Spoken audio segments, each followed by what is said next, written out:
পৃথার ইচ্ছে ডানায় তোমাকে আবারও স্বাগত। আজকে যে ছোট গল্পটা পড়ব তার নাম আরো ৬ ইঞ্চি। লিখেছেন সুচিত্রা ভট্টাচার্য।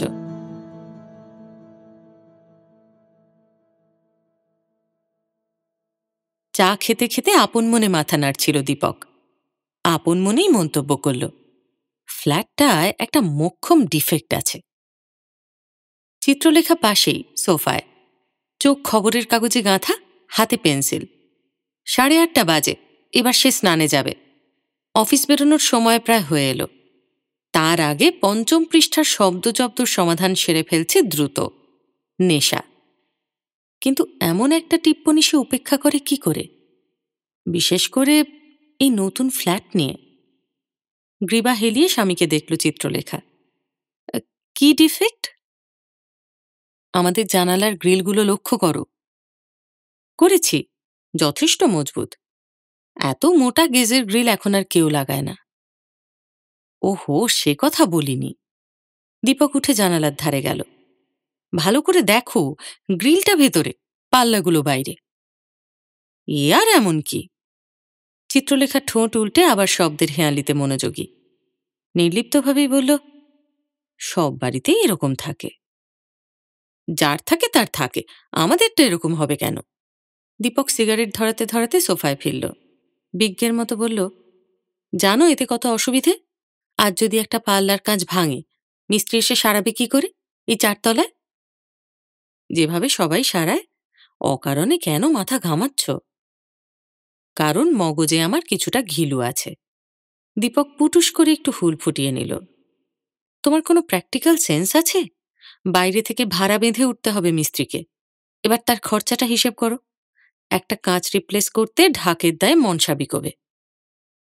সকাল সকাল কু গাইছ কেন বলো তো? কাঁচ কেন ভাঙব? বারে, ভাঙতে পারে না। বল লেগে ভাঙতে পারে, ঢিল লেগে ভাঙতে পারে। এই 4 তলা অব্দি বল আসে? দেখেছ কোনোদিন? একটু বুঝি থমকে গেল দীপক, তবে দমল না। তর্ক জুড়েছে। ঝড় বৃষ্টিতেও তো কাজ ভাঙে নাকি? এই পরশু সন্ধেবেলা আমরা সব জানালা হাট করে রেখে বেরোইনি? ভাগ্যিস ঝড়টা ফেরার পর উঠল। এ মানুষকে নিয়ে আর পারা যায় না। এই হলে সেই হতো, ওই হলে সেই হবে। এখন এই নিয়ে কানের কাছে একটানা রেকর্ড বাজিয়ে যাবে। চিত্রলেখা কাগজ ভাঁজ করে রাখল। রিডিং গ্লাস খুলেছে চোখ থেকে। ভুরু কুঁচকে বলল, বুঝলাম, কিন্তু কি করতে হবে শুনি? ভাবছি। নিশ্চয়ই এখনই পাল্লাগুলো খুলে উল্টো করে বসাতে বলবে না? সে তো হবেও না, আমি দেখে নিয়েছি। পাল্লা ফ্রেমের সঙ্গে ওয়েল্ডিং করা আছে, প্লাস আটকানোর খাঁজগুলোও বাইরের দিকে। তাহলে দেখি, চিন্তা করি। করো, আমি উঠছি। তোমার আজ ফ্যাক্টরি যাওয়া নেই? একটু দেরিতে বেরোবো, আগে ব্যাংকে কাজ আছে। তাহলে তো এখন অঢেল ভাবনার সময়। ভাবো বসে বসে, হাত পা ছড়িয়ে ভাবো। উঠে শাড়ি সায়া গুছিয়ে শোয়ার ঘরের লাগোয়া বাথরুমটায় ঢুকে গেল চিত্রলেখা। ফুল ফোর্সে চালিয়ে দিয়েছে শাওয়ার। এখন আরে ভাড়া বাড়ির বাথরুম নয়। জল ফুরোলে বাড়িওয়ালাকে পাম্প চালাতে বলতে গিয়ে কাঁটা হয়ে থাকতে হবে না। নিজের নিজের এই ইট কাঠ টাইলস পাইপ কল সব এখন নিজের। চিত্রলেখার ঠোঁটে মিটিমিটি হাসি। দীপকটা যেন কি এই ফ্ল্যাটে ঢোকার পর থেকে একটার পর একটা খুঁত বার করে চলেছে। এ হে, পুবে যে কেন একটা ব্যালকনি নেই? ওহ, লফটগুলো কি চাপা, মাথা গলানো যায় না। ইস, কি চয়েস ছিল ঘোষালের। সব কটা সিস্টার্ন বেসিনের রং ক্যাটক্যাটে। আশ্চর্য, ফ্ল্যাট পছন্দ করার সময় দীপক কিন্তু আগাগোড়া সঙ্গে ছিল। সব দেখে নিয়েছে, খুঁটিয়ে বাজিয়ে। অথচ এখন পদে পদে অন্য সুর। কাল্পনিক সমস্যা তৈরি করে কি যে সুখ পায়। চিত্রলেখারা ফ্ল্যাটটা কিনেছে 3 মাস, বাস করেছে সবে মাস 1.5। ফ্ল্যাটটা একেবারে নতুন নয়, আবার পুরনোও নয়, বছর 5 বয়স। তবে এখনও মোটামুটি আনকোড়াই লাগে। কারণও আছে। ফ্ল্যাটের পূর্বতন মালিক হেমন্ত ঘোষাল একটি দিনের তরেও এখানে বাস করেনি। সে থাকে ম্যান্ডেভিলা গার্ডেন। বন্ধুর জোড়াজুড়িতে ফ্ল্যাটটা কিনেছিল। কিন্তু তার ছেলেমেয়েরা ম্যান্ডেভিলা গার্ডেনের মতন এলাকা ছেড়ে ঢাকুরিয়া স্টেশনের এপারে আসবেই না। দালালের মুখে খবর পেয়েই চিত্রলেখা দীপক ঝাঁপিয়ে পড়েছিল।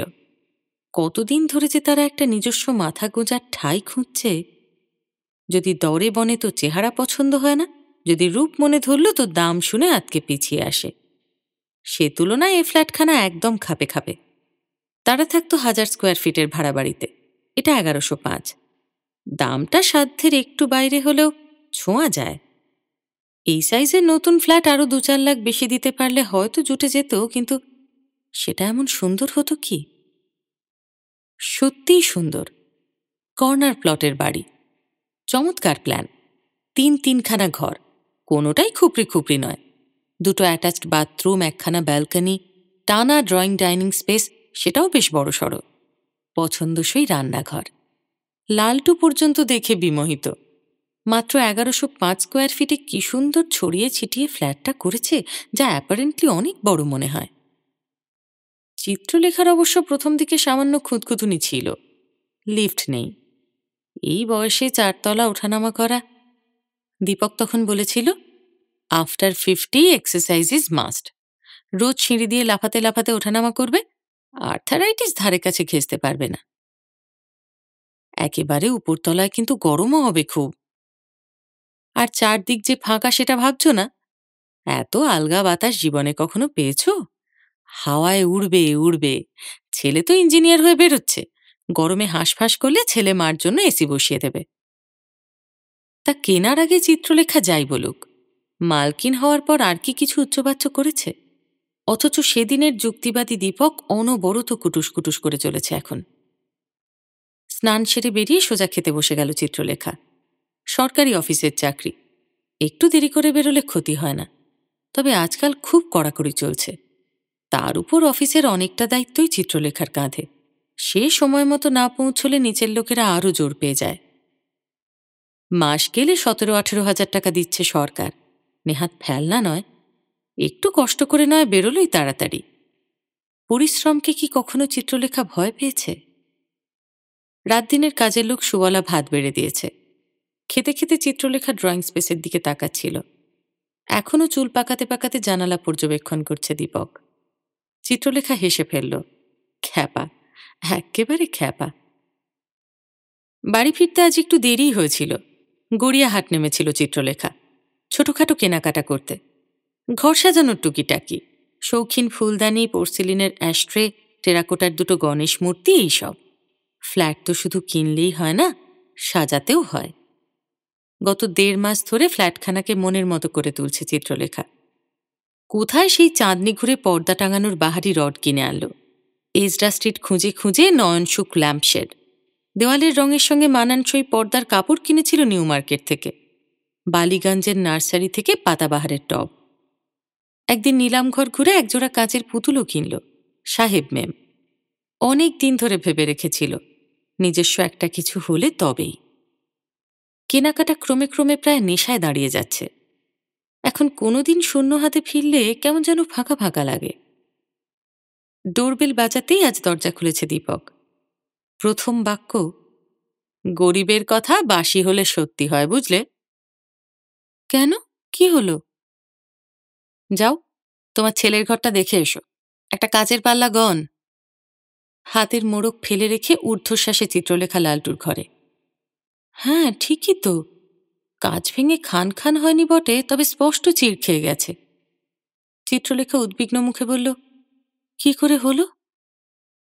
আমি কি করে জানবো? আমি সারাদিন বাড়ি ছিলাম।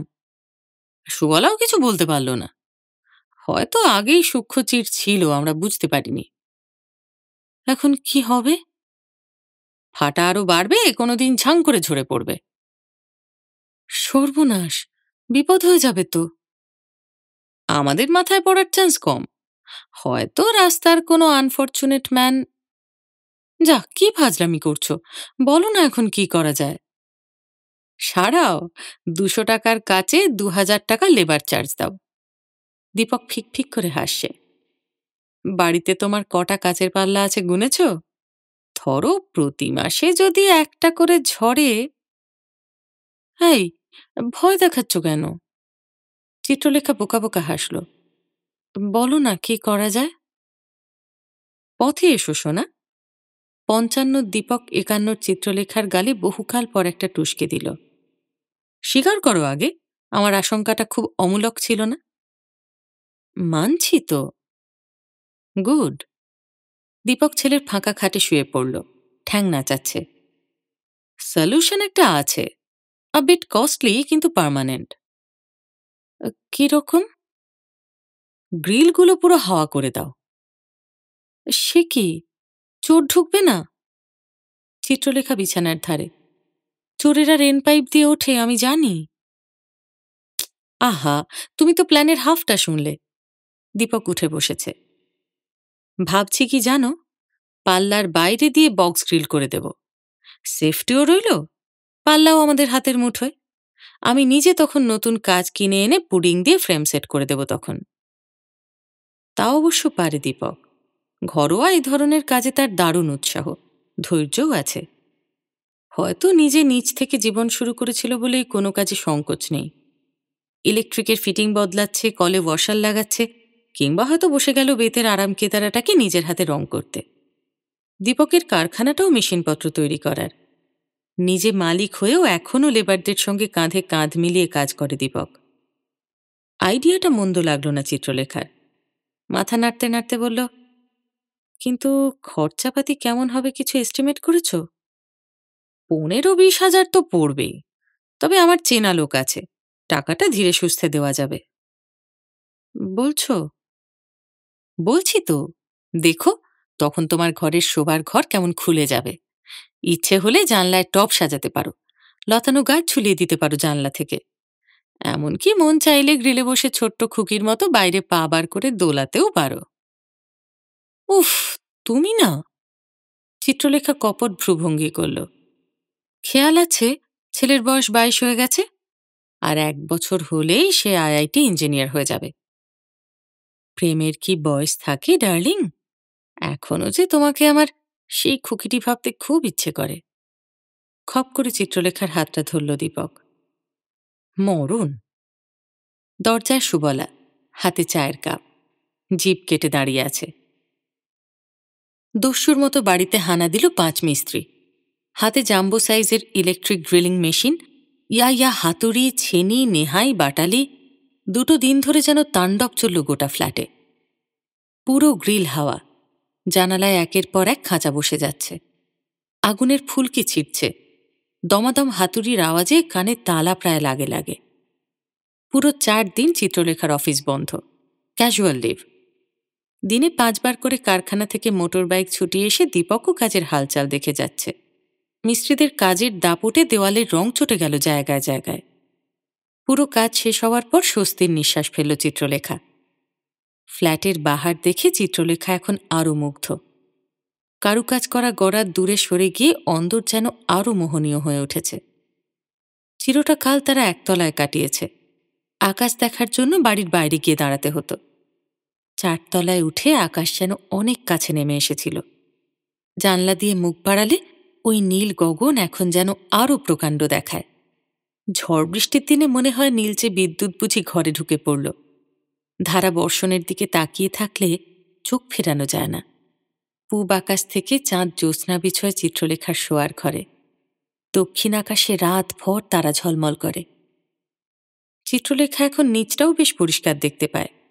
বক্স গ্রিলের জানলা দিয়ে ঝুঁকলে ৪ তলা থেকে রাস্তার মানুষগুলোকে কেমন অকিঞ্চিৎকর লাগে।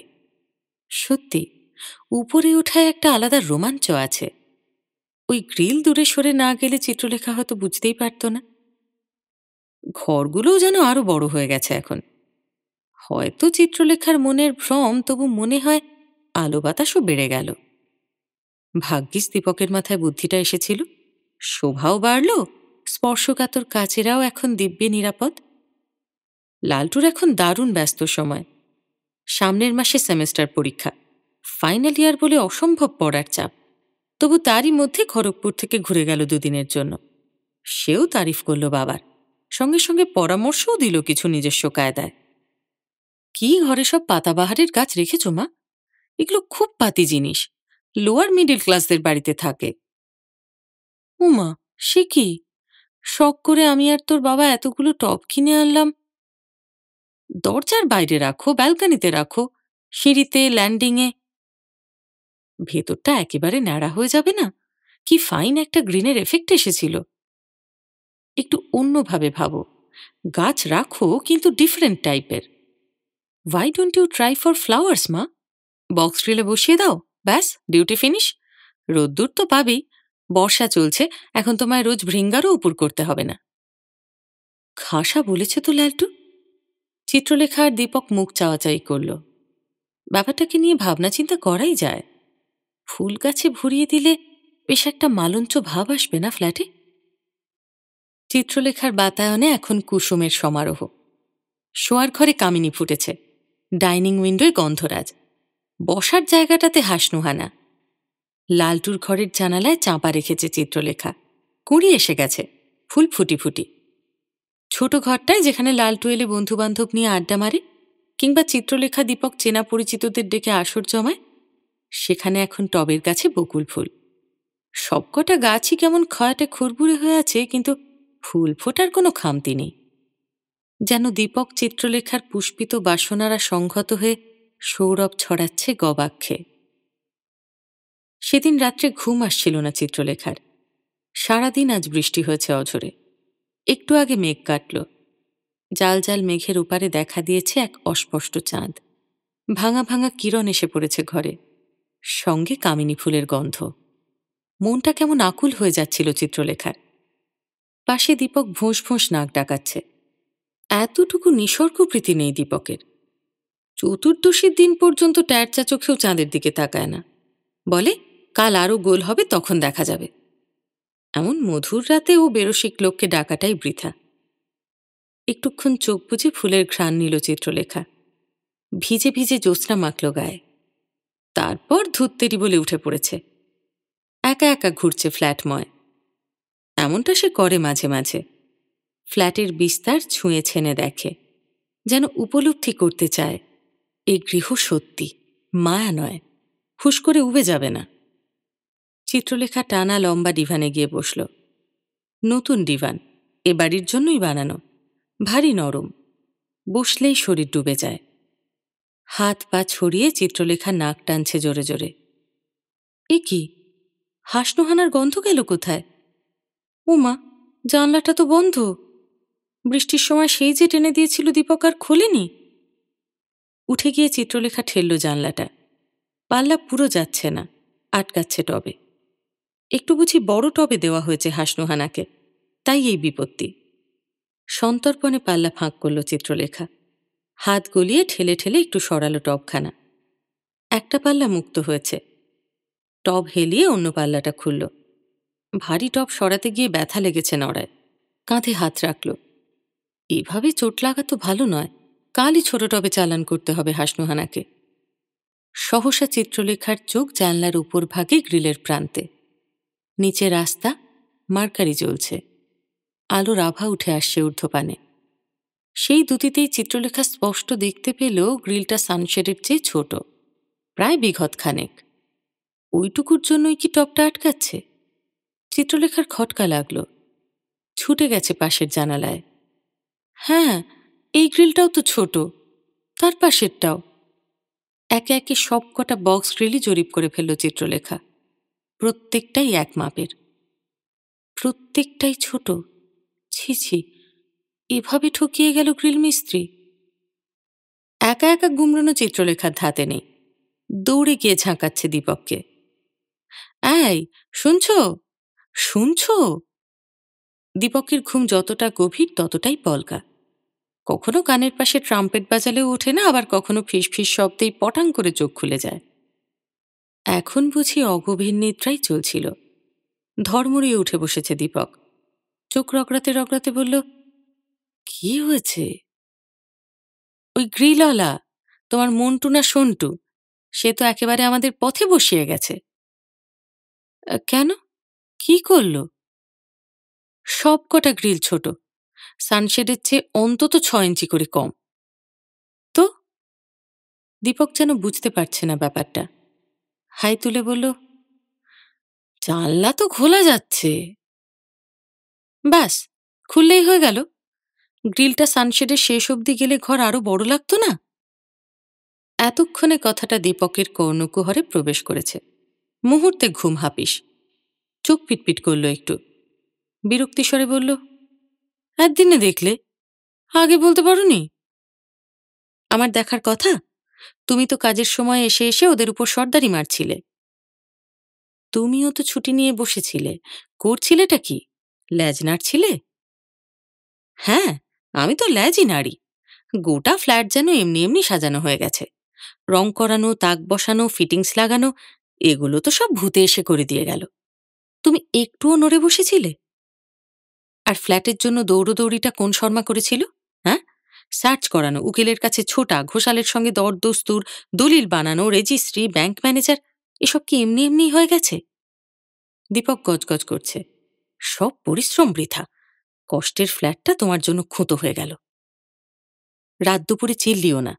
চিত্রলেখা তর্জনী নাচালো। তোমার জন্য হয়েছে। তোমার জন্যে। তোমার জন্যে। বাচ্চাদের মতো কলহ শুরু করেছে ৫১ আর ৫৫, চোখ পাকিয়ে মুখ বিকৃত করে। হঠাৎই থেমে গেল দীপক। ছন্দপতন ঘটিয়ে হেসে ফেলেছে। হাসছে হাসছে, হু হু হাসতে হাসতে মাথা নাড়াচ্ছে দুদিকে।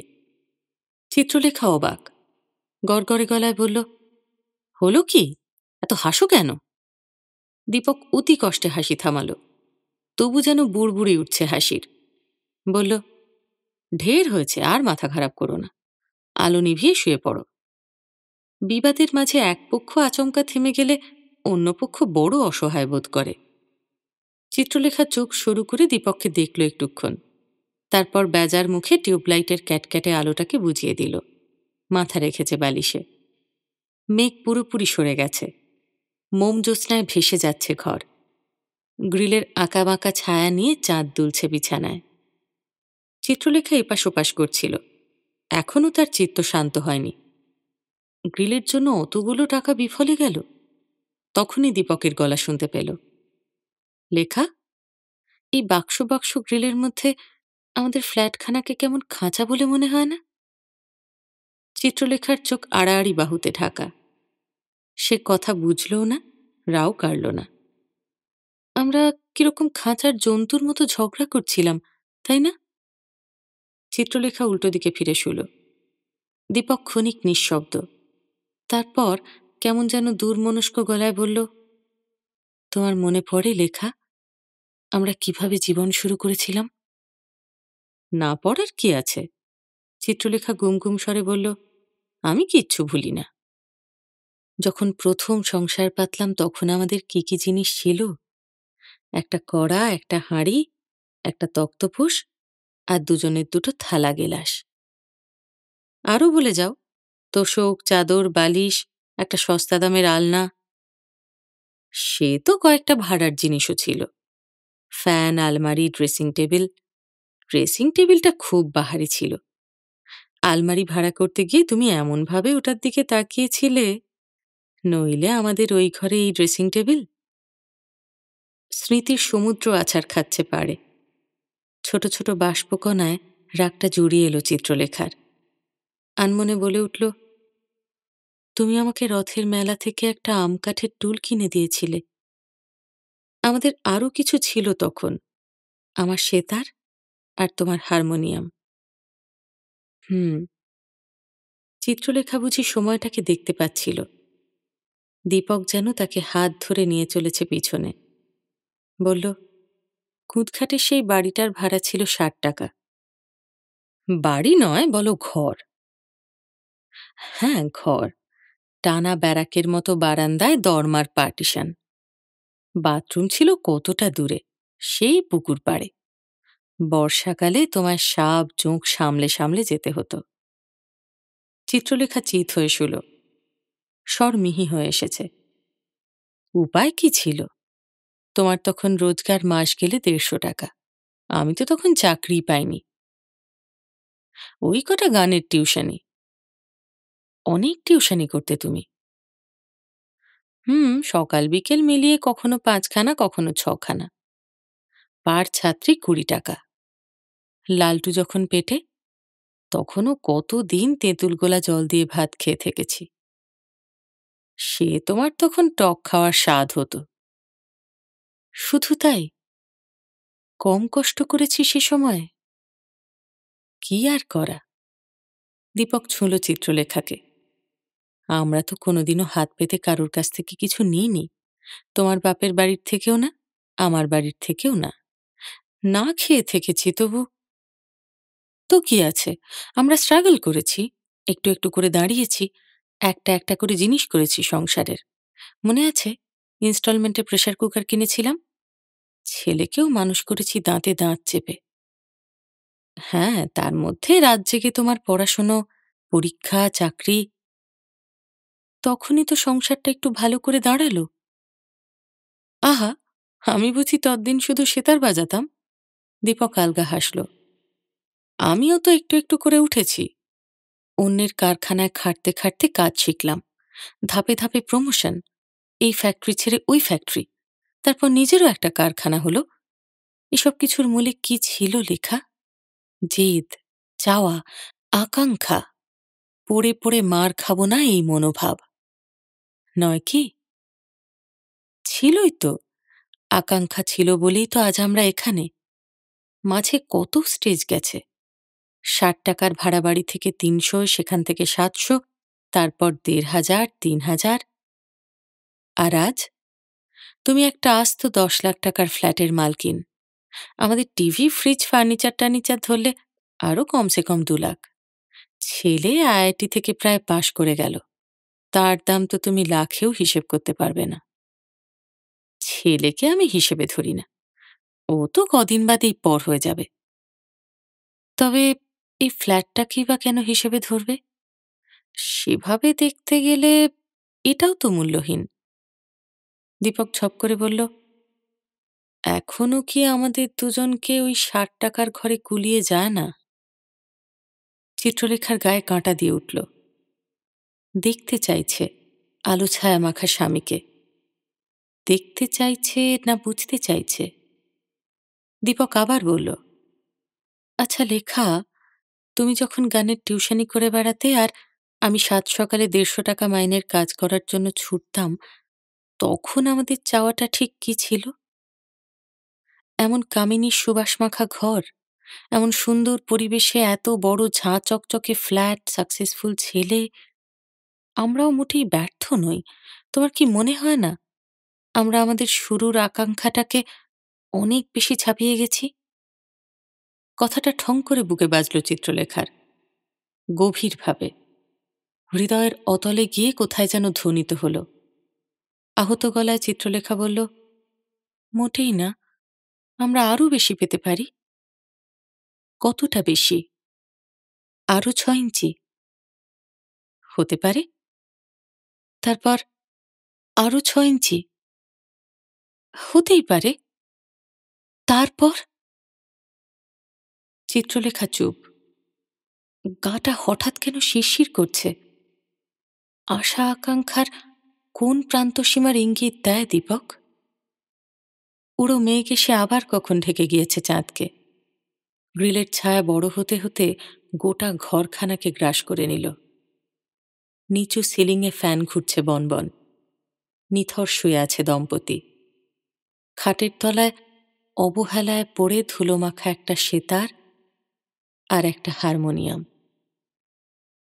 রাত বাড়ছিল।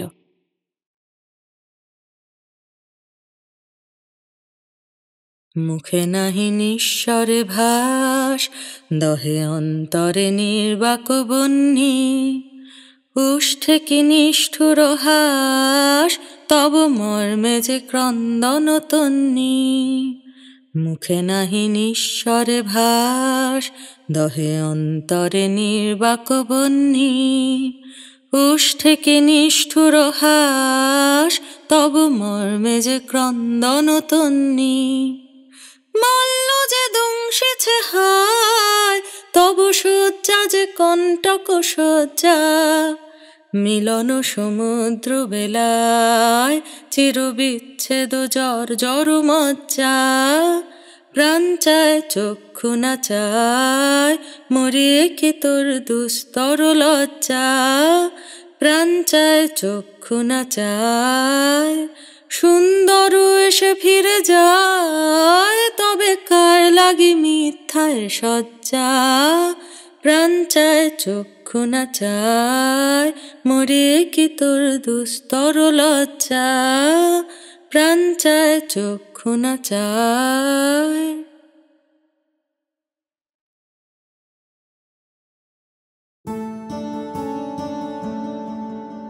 দীপক আর চিত্রলেখার সম্পর্কে কি আর কখনো প্রেমের সুর বাজবে না? তাতেও কি ওই সেতার আর হারমোনিয়ামের মতোই অজস্র ধুলোর প্রলেপ? কে জানে কেন এমন হয়। কেমন লাগলো তোমার আজকের এই গল্পটা? যদি ভালো লেগে থাকে তাহলে গল্পটা লাইক করো, প্রিয় মানুষের সঙ্গে শেয়ার করো। চ্যানেলটা এখনো সাবস্ক্রাইব না করা থাকলে তাড়াতাড়ি সাবস্ক্রাইব করে দিও। আর অনেকখানি ভালোবাসা নিয়ে অপেক্ষা করো আমার পরের গল্পের জন্য। খুব ভালো থেকো।